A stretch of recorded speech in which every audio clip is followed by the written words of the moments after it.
একটা দল বের হয়েছে আহলে কোরআন। এটা আহলে কোরআন না আহলে শয়তান? এটা আমার কাছে ধরা খাইছে 1.5 বছর আগে। আপনারা দেখছেন না? ডক্টর আব্দুল কাদের সাহেব বলছে আপনার কাছে ধরা খাওয়ার আগে আমার কাছে আসছিল।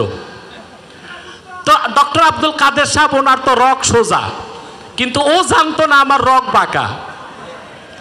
এটা আল্লাহ তাআলা জন্মগতভাবে আমার ঘাড়ের রক একটু টেরা বানাই দিয়েছেন। কারণ বাংলাদেশের কাফের মুশরিক নাস্তিকগুলোরে শায়েস্তা করতে হবে। দরবেশি দিয়ে আর সুফিগিরি দিয়ে কাজ হবে না। আর তথাকথিত মোটিভেশনাল বক্তা যারা ওই যে আপনার চ্যানেলে বসে বসে মিষ্টি মিষ্টি ওয়াজ করে, ওগুলো দিয়া কাফের মুশরিক রামবাম নাস্তিক ঠিক করা যায় না, ঠিক কিনা? ওগুলো ভিন্ন কাজ।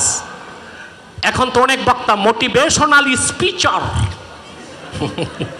তারপরে মিষ্টি মিষ্টি কথা, সবাই ঠিক, ঝোপ বুঝে কোপ মারো, বৃষ্টি দেখে ছাতা ধরো। আগে ফেসিবাদের সাথেও ছিল দোস্তি, এখন যারা আসছে এদের সাথেও দোস্তি। এরা হচ্ছে ধান্দাবাজ মৌলবী। জাতির পক্ষে এরা কখনো কথা বলে নাই, বলবে না। শিরক কুফরের বিরুদ্ধে কোনোদিন কথা বলে নাই, বলার মতো সাহসটুকুন তাদের নাই। আমাদেরকে নসিহত খয়রাত করে, একটু ঠান্ডা মাথায় বলা যায় না? কথা বলেন। কুকুর ঠিক করতে মুগুর লাগে। তোমরা তোমাদের ঠান্ডাবাজি নিয়ে বসে থাকো, ওইটা দেখতে গেলে বাংলাদেশ রসাতলে যাবে। তো এই যে আহলে কোরআন দাবিদার, এটা আমার কাছে গেছে। আপনার ভিডিও দেখেছেন, আমার মনে হয় বাংলা ভাষায় কথা বলে এরকম কোটি কোটি মানুষ দেখছে। 22 মিনিটের মাথায় সে আমার কাছে পরাজিত হয়ে নাকে খত দিয়া তওবা করে বেরোইছে। তওবা তো আর আসলে করে নাই, স্বীকার করছে হেরে যাওয়ার পর। এই লোকটার নাম হচ্ছে সাইদ খান। এটা তো সাইদ খান না, এটা ইবনু শয়তান।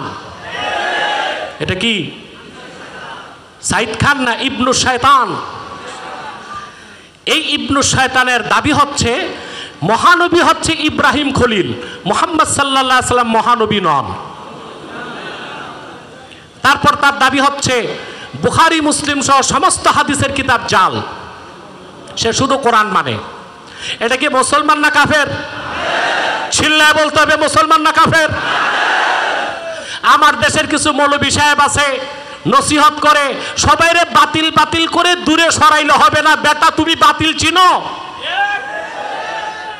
যাদের ঈমান নাই, যে কোনো মাসলাকের সাথে আমরা ঐক্য করতে প্রস্তুত আছি, কিন্তু কোনো বাতিল ফেরকার সাথে ঐক্য চলবে না। যদি বাতিল ফেরকার সাথে ঐক্য করা যেত, তো হযরত আলী খারিজিদের সাথে ঐক্য করতেন, তাদের বিরুদ্ধে তিনি অস্ত্র হাতে নিতেন না। অথচ খারিজিদের বিরুদ্ধে হযরত আলী যুদ্ধ করেছেন। ইরাকের হারুরা নামক এলাকায় 12,000 খারিজির 8,000কে তিনি মৃত্যুদণ্ড দিয়েছেন। হযরত আলী ঐক্য বুঝে নাই। 1,500 বছর পরে এই শিকি আদলি পাশিকার মৌলবী সাহেবরা ঐক্য বুঝে গেছে। যে কোনো মাসলাকের সাথে ঐক্য করতে আমরা প্রস্তুত আছি, কিন্তু কোন বাতিল ফেরকার সাথে ঐক্য হবে না।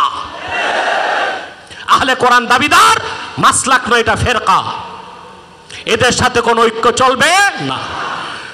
আমার কাছে যে লোকটি 1.5 বছর আগে পরাজিত হলো, সেই লোকটিকে বর্তমান অন্তর্বর্তী সরকার এনসিটিভিতে সদস্য বানিয়েছে। পাঠ্যপুস্তক সংশোধন করার যে কমিটি, সেখানে তার নাম এসেছে। এরপরে তাও কি ইসলাম ধর্ম বই সংশোধনের দায়িত্ব দিছে তাকে। যার ঈমান না, ইসলাম চিনে না, তারে দিছে দায়িত্ব ইসলাম ধর্ম বই সংশোধন করার।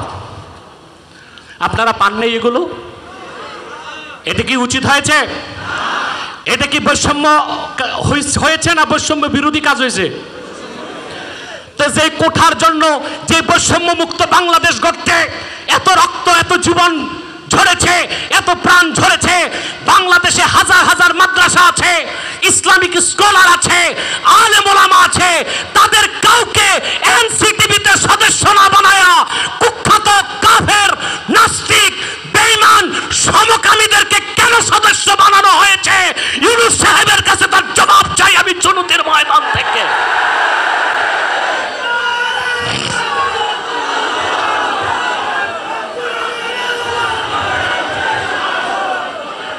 শুধু ইসলাম ধর্ম বই নয়, প্রাইমারি থেকে বিশ্ববিদ্যালয় পর্যন্ত কি বিজ্ঞান, কি সাহিত্য, কি ভূগোল, কি অর্থনীতি, কি রাষ্ট্রনীতি, কি বিজ্ঞান, কোন বইতে কোরআন সুন্নাহ বিরোধী কিছু থাকতে পারবেন না। তার পরিমার্জন সংশোধনের জন্য শিক্ষা কমিশন নতুন করে গঠন করতে হবে, সেখানে দেশের শ্রেষ্ঠ মুহাদ্দিসদেরকে রাখতে হবে, ইসলামিক স্কলারদেরকে রাখতে হবে, ইসলামপন্থী প্রফেসরদেরকে রাখতে হবে, ইসলামের বিভিন্ন বিষয়ে ডক্টর যারা পিএইচডি হোল্ডার তাদেরকে রাখতে হবে। বিগত 15 বছরে ফ্যাসিবাদী হাসিনা বিবর্তনবাদ ঢুকিয়েছে পাঠ্য বইতে, ট্রান্সজেন্ডারের বিষয় ঢুকিয়েছে, সমকামিতার বিষয় ঢুকিয়েছে, নাচ গান বেহায়াপনা ঢুকিয়েছে। আপনারা যদি পূর্বে যারা অপকর্ম করেছে সেই রকম অপকর্ম শিক্ষা কর্মসূচিতে নতুন করে সংযোজন করেন, জাতি তা মেনে নিবে না। আপনারা কি বলেন? মেনে নিবেন? মেনে নিবেন?